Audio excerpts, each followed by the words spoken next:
Itu artinya apa sih sebenarnya? Kok teks ini diberi nama demikian apa ya? Demikian indah, Suryo Rojo. Itu. Nah, secara apa? Saya akan melihat dari kata nirukta ya, atau nirukta itu dalam bahasa Indonesianya itu adalah dari etimologi. Ya. Suryo Rojo ini terdiri dari dua kata, yaitu Suryo dan Rojo.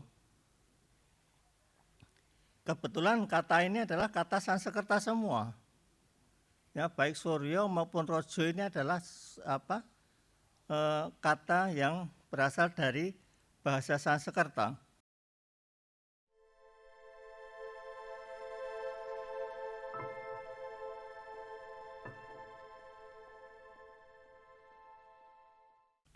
Saya diminta untuk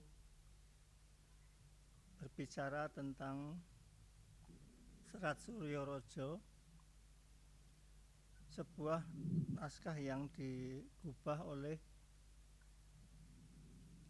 Hamengkubuwono II pada waktu beliau masih menjadi putra mahkota.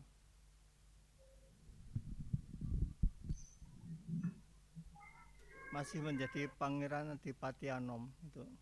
Nah, saya mulai saja. Seperti kita ketahui bahwa Sri Sultan Hamengkubuwono II ini itu terlahir dengan nama Raden Mas Sundoro. Beliau lahir di lereng Gunung Sindoro di daerah Temanggung itu pada tanggal 7 Maret 1750.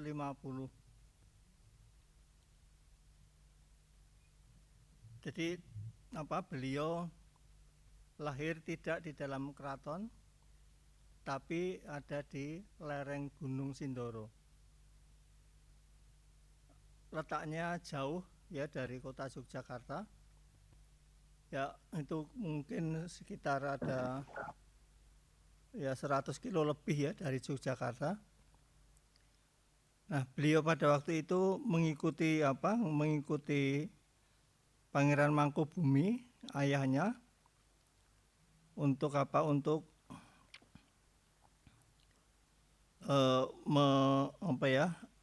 waktu itu ada perselisihan di dalam keraton. Kemudian beliau itu mengungsi di daerah lereng Sindoro. Sampai sekarang itu petilasan-petilasan yang beliau tinggalkan pada waktu itu masih dapat kita jumpai di lereng Gunung Sindoro. Nah, kita masih dapat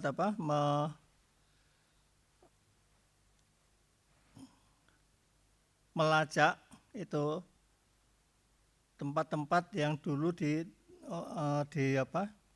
dipakai untuk untuk kelahiran itu Raden Mas Sundoro ini.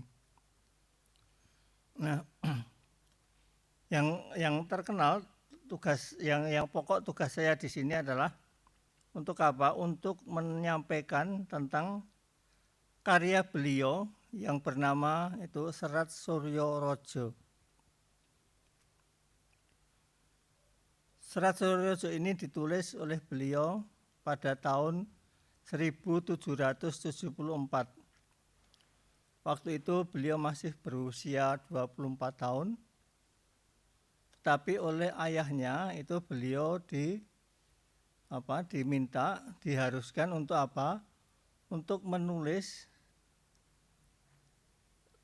buku pegangan nanti menjadi pedoman bagi raja-raja yang nanti akan memerintah di Keraton Yogyakarta.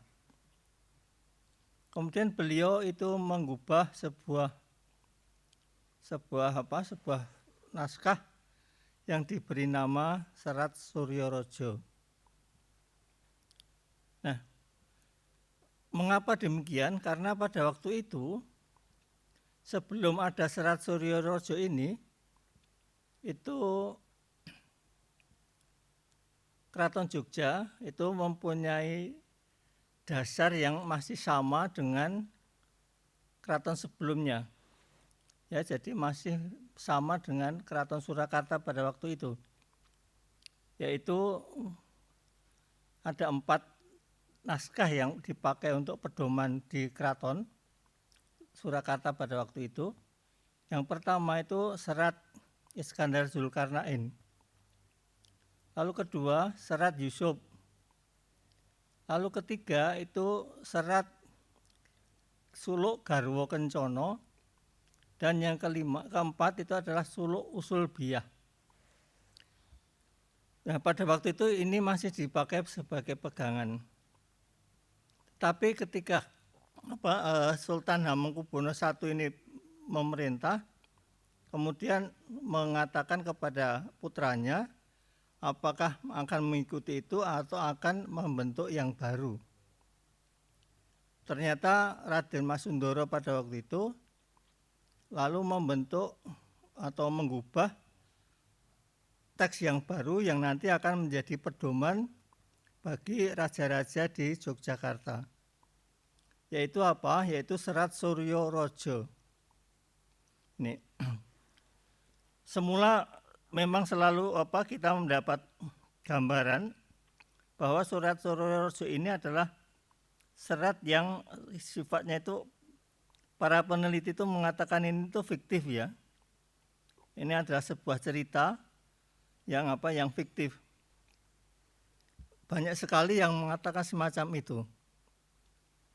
Tetapi saya agak ragu-ragu dengan apa yang dikatakan oleh para peneliti sebelumnya. Karena ketika saya membaca naskah ini, membaca teks ini, itu saya mendapati jejak ya, apa yang menjadi landasan Raden Masundoro ini mengubah Serat Suryo Rojo ini. Nah, ternyata Serat Suryo Rojo ini ada dasarnya. Jadi tidak hanya mengarang secara fiktif, tetapi ada dasarnya. Ada teks sebelumnya yang menjadi pedoman Raden Masundoro ini mengubah Serat Suryo Rojo. Jadi yang ketika saya lacak secara filologis, yang kebetulan memang pekerjaan saya sebagai seorang filolog, yang pekerjaannya itu membolak-balik naskah kuno semacam ini, dan berjuang untuk memahami kata-kata yang ada di dalam teks itu.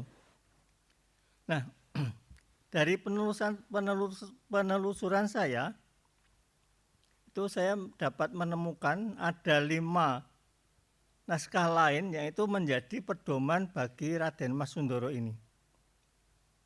Yang pertama itu adalah Serat Tajusalatin Jawi. Karena nanti ada Serat Tajusalatin Melayu. Ini ada Serat Tajusalatin Jawi. Kemudian yang kedua itu ada Serat Bustanusalatin. Ini juga Bustanusalatin Jawi. Karena yang Melayu juga ada. Kemudian yang ketiga itu Serat Tufah An-Nafis. Ini juga Tufah An-Nafis Jawi. Kemudian nanti ada Serat Tapel Adam. Dan yang kelima itu Serat Makutorojo. Nah, agaknya Makutorojo ini merupakan penerjemahan dari Serat Tajusalatin. Itu. Jadi 5 inilah yang kemudian digubah kembali oleh Raden Masundoro ini menjadi sebuah teks baru yang disebut Serat Suryo Rojo ini. Nah, jadi kalau kita itu tidak teliti membacanya, itu kita hanya mengira bahwa ini sekedar cerita yang fiksi. Padahal tidak, gitu ya. Ya, itulah caranya orang Jawa bercerita tentang sejarahnya. Caranya dengan semacam itu. Nah, kalau kita lihat secara cermat betul itu, yang namanya nanti jejak-jejak Serat Tajusalatin, Serat Bustanusalatin, Tufah An-Nafis Jawi, kemudian Tapel Adam, dan juga nanti Makutharadja, itu sudah tidak kelihatan sama sekali. Itu. Jadi kalau itu tidak dicermati kata per kata, itu kita sudah tidak bisa menemukan jejaknya itu dari mana sebetulnya Serat Suryarojo ini ditulis. Jadi ini bertahun-tahun saya berusaha untuk memahami Serat Suryarojo dulu. Ini saya mulai dulu ketika saya masih di SMA, bahkan mungkin belum SMA ya, yang saya masih ada di dalam keraton, itu beliau dulu adalah guru di keraton, kemudian akhir-akhir itu beliau menjadi guide di Keraton Yogyakarta. Nah, ketika kami Eyang dan saya sering derek Eyang, itu sering ketemu kalau kebetulan Sinuwun kaping 9 itu pas kundur ke Jogja. Beliau pernah berpesan dengan Eyang dan juga saya waktu itu, tapi karena saya masih kecil, jadi waktu itu tidak begitu paham apa yang beliau katakan. Beliau hanya mengatakan begini, "Lik, sok nek nandal wis gedhe, iki tulung Serat Suryarojo iki mbok ditulis Latin, njur didelok isine kepiye." Itu. Jadi itu pesan beliau pada waktu saya masih kecil. Betul, kemudian saya melatinkan Serat Suryarojo ini, itu yang ada 2 jilid sebetulnya, itu, dan itu naskahnya itu tebal-tebal sekali, itu sekitar satu naskah itu sekitar 600 halaman ya. Ini waktu itu masih tersimpan di Widyabudaya, sehingga saya bisa menyalin dan saya memerlukan waktu hampir 2 tahun ya untuk mengubah ini, untuk melatinkan ini. Dan ini sampai sekarang itu masih masih tersimpan itu di dalam buku-buku skrip dengan tulisan tangan saya. Nah, pada tahun 2002 memang teman-teman dari UIN Yogyakarta itu pernah kembali untuk menerbitkan Serat Suryarojo ini. Tapi saya tidak tahu kenapa lalu tidak ada kelanjutan penelitian itu. Pernah ada penelitian, tetapi tidak tuntas ya menurut saya. Karena apa? Karena hanya baru beberapa bagian dari Serat Suryarojo itu yang diteliti. Jadi belum ada penelitian sifatnya itu komprehensif dan menyeluruh, itu belum ada. Nah,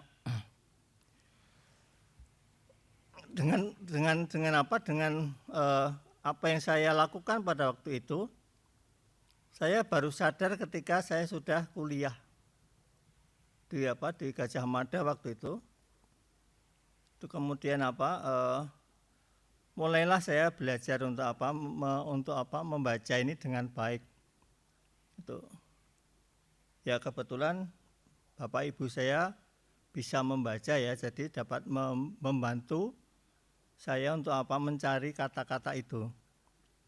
Tetapi ternyata selama itu banyak kata yang tidak pernah saya jumpai. Itu. Nah, saya akhirnya agak pusing ya dengan ini. Ini bagaimana saya mau mengartikan kata-kata yang ada di dalam Serat Suryarojo ini. Nah, pada waktu itu Eyang yang di keraton, yang menjadi guide pada waktu itu masih sempat untuk memberitahu, iki cobalah kamu baca Kertoboso yang ada di keraton. Nah, waktu saya mencari di keraton, ternyata Kertobosonya juga sudah tidak ada. Itu. Nah, hanya saya mendapat keuntungan, saya memperoleh warisan naskah itu dari eyang saya juga, tapi Eyang Ageng ya ini. Itu kakaknya eyang saya, itu yang bernama Eyang Projodiningrat. Eyang Projodiningrat Putri ini berasal dari Trah Brontokusuman.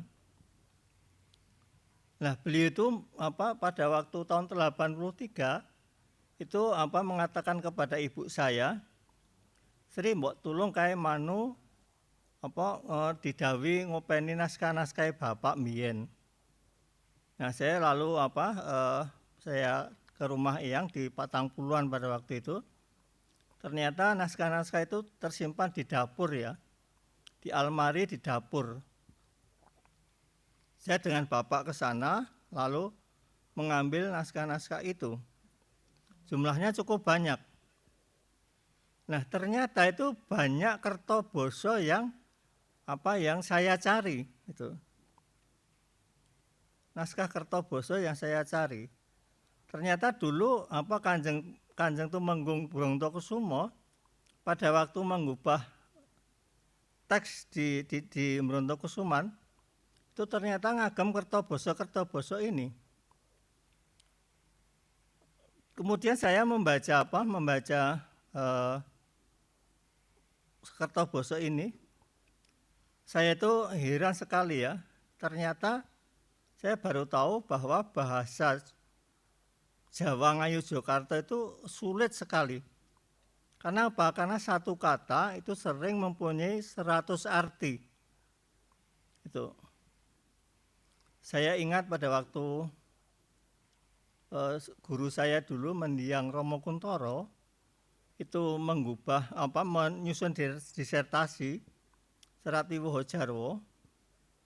Ketika beliau itu menggunakan naskah Wiwoho Jarwo dari Keraton Yogyakarta yang digubah oleh Raden Ayu Purbaningrum, itu beliau menemukan itu yang selalu saya bawa contoh di mana-mana. Ada perkataan lirang agelungan. Itu beliau nanya kepada saya, ini tegesnya apa ya lirang gelungan iki? Setahu saya lirang itu ya hanya belerang, kok tiba-tiba ada pakai gelung. Nah, dari kertoboso yang saya peroleh dari Brontokusuman, itu saya tahu bahwa lirang itu ada yang berarti bidadari, ada yang berarti brahmana, ada yang berarti seorang santri yang sedang mengembara, dan banyak sekali, ada 100 arti. Nah, ternyata kata-kata yang ada di dalam Serat Suryorojo ini itu harus dibaca dengan kertoboso yang tersimpan di dalam Brontokusuman. Karena yang di keraton tidak ada sudah. Untung di Brontokusuman masih ada.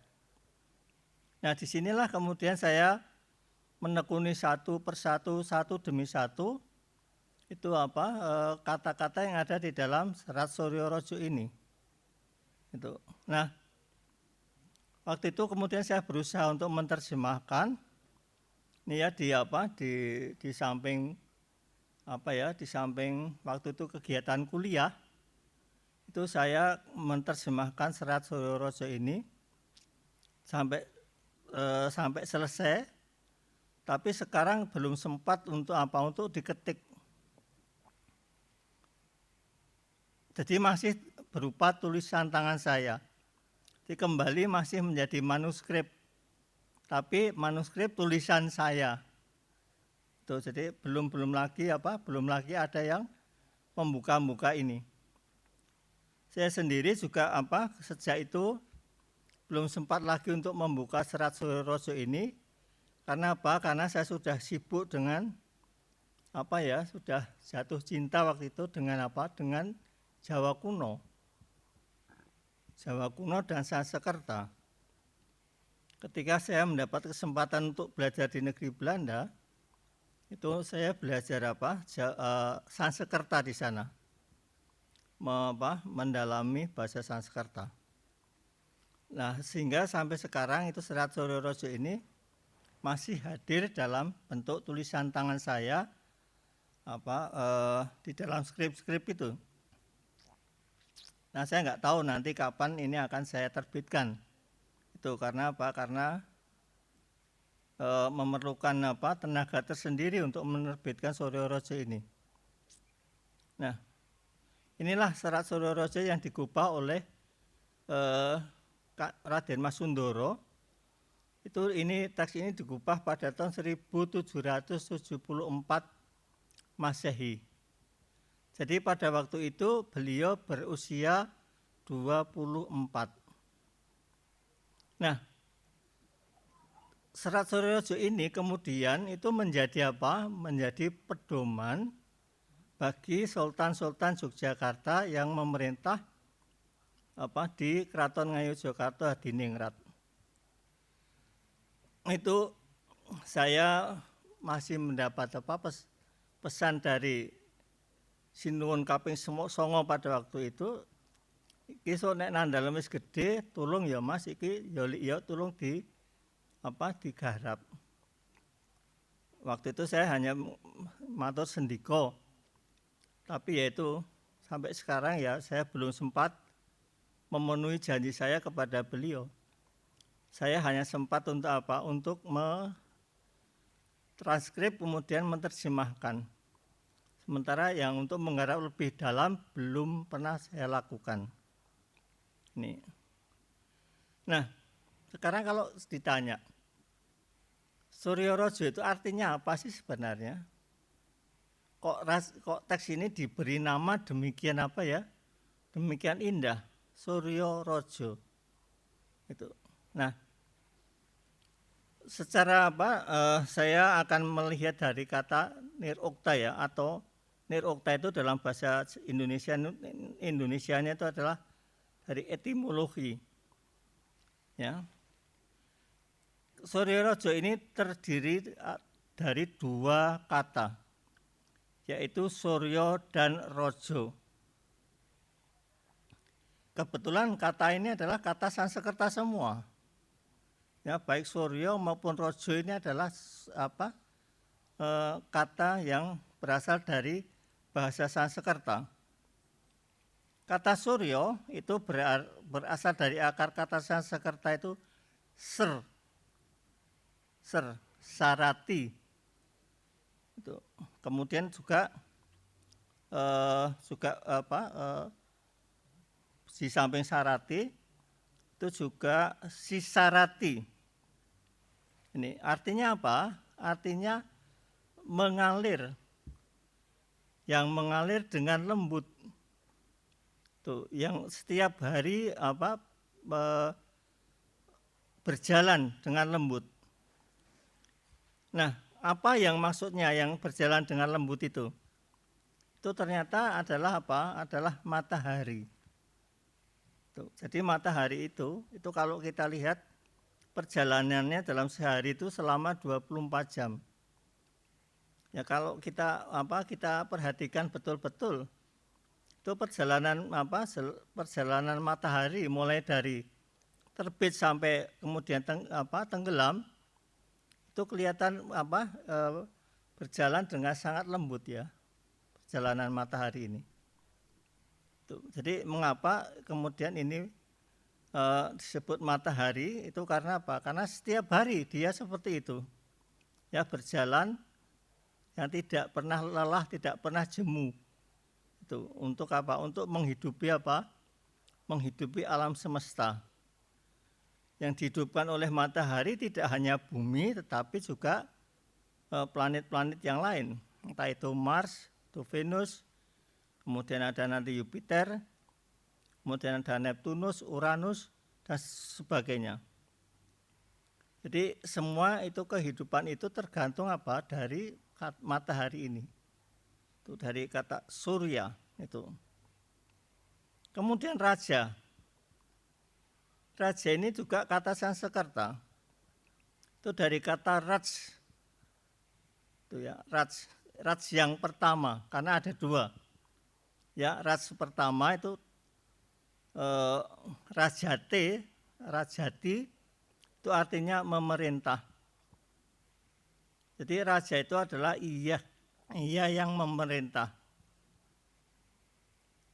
Lalu raja yang kedua itu rajnyati, itu artinya apa? Itu artinya mewarnai. Yang ini nanti menjadi kata raga dalam bahasa Jawa kuno Sanskerta. Raja yang raga yang berarti apa? Keinginan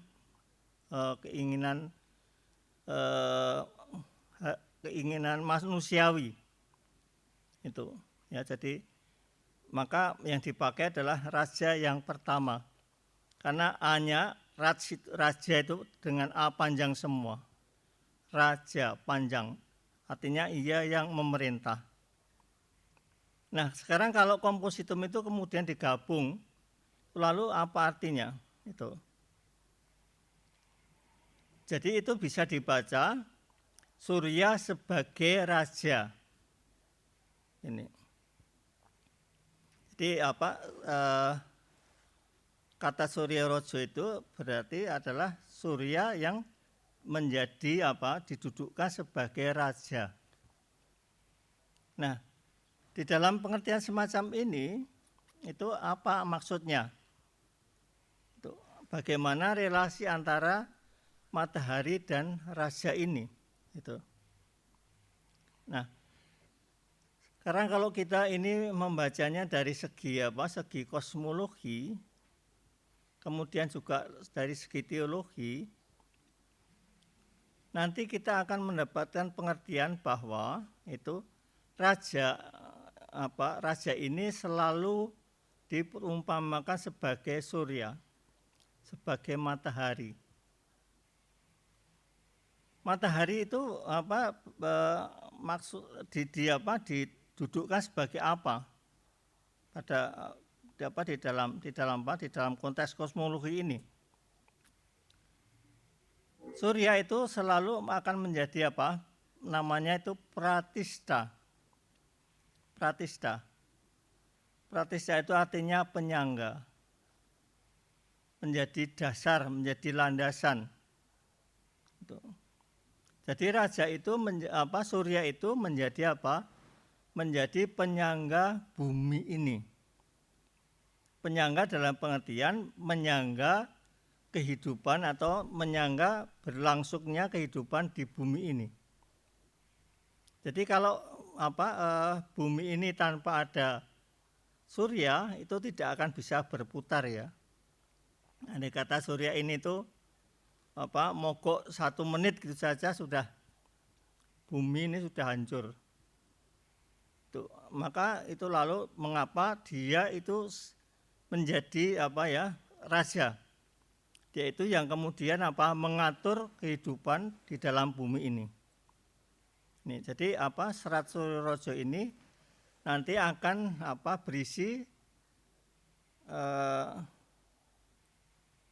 aturan-aturan yang ditetapkan untuk untuk mengatur bumi ini. Untuk mengatur bumi ini.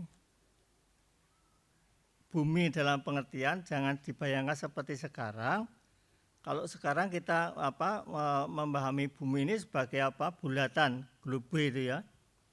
Tapi pada masa itu kan ruang kita dulu itu kan terbatas. Yang namanya bumi itu ya ruang yang tempat menjadi wilayah kekuasaan yang raja yang memerintah. Itu menjadi bumi itu. Jagat itu ya. Jadi itu bukan berarti seluruh bulatan bumi itu tidak, tetapi itu adalah tempat di mana raja itu memerintah itu. Nah, kalau raja memerintah itu raja itu akan menjadi di dalam kosmologi juga akan menjadi yang disebut namanya itu cakrawartin. Ini kalau dalam bahasa Jawa lalu disebut Cokrawati, maka raja selalu dikatakan Nyokrowati Mbau Dendo. Ini cakrawartin itu artinya apa? Cakra itu adalah bulatan. Nih, jadi bumi ini dilihat sebagai bulatan. Itu ya, ini bulatan seperti cakra yang dapat menggelinding begitu ya, gitu. Jadi itu bumi seperti itu. Lalu wartin itu artinya apa? Dari kata itu warati itu artinya apa? Menyelimuti. Jadi cakrawartin itu ia yang menyelimuti bumi. Jadi ketika seorang raja itu memerintah di negeri tempat dia berkuasa, dia itu diharuskan mampu menyelimuti seluruh bumi yang dilindungi. Nah, oleh karena itulah di dalam